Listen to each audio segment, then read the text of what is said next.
Hi, I'm Sachinda, and I'll be presenting our paper, An Empirical Evaluation of End-to-End Polyphonic Optical Music Recognition, a joint work with Howin Dong, Julian McCauley, and Taylor Kirkpatrick at UC San Diego. In terms of our motivation, so it first began when I was looking at some commercial OMR systems just for personal use. And I noticed that the performance of them was actually quite poor, especially on some of the more complex music with multiple voices. So then we turned to the research community and discovered that recently many researchers have been using neural networks for some of the more simple music, such as monophonic and homophonic music. However, we wanted to be able to do OMR on polyphonic music with multiple voices. And of course, we would need a large scale data set for this, which we were not able to find. So this led to the MuseScore dataset creation pipeline. So if you're not familiar with MuseScore, it's basically a free music notation software with like its own file type and everything. And there's even a forum online where users can upload their own files. So there's basically tens of thousands of MuseScore files available online for free.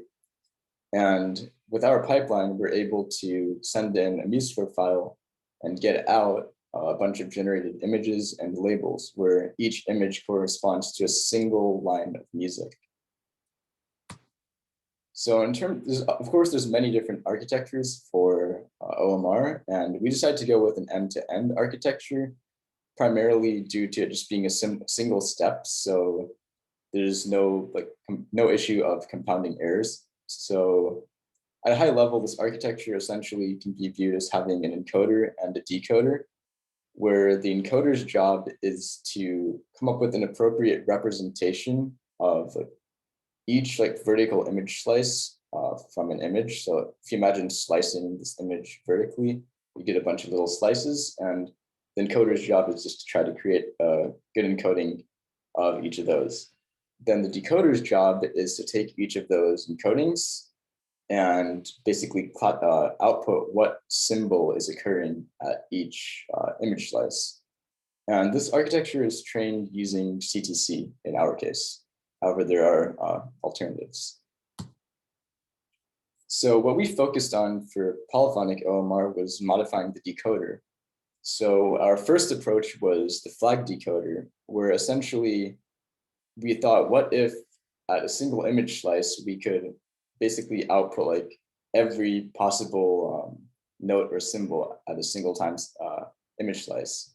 And this left us with flag decoder, as you can see here, where you can output whether or not a symbol is present or not, or whether a pitch is present or not. And of course, if a pitch is present, you also can indicate the rhythm of it and if there's any accidentals. And our second approach was the RNN decoder. It's a bit simpler, but essentially, instead of just being able to output a single symbol at corresponding to a single image slice, we're allowed to output a fixed number of symbols.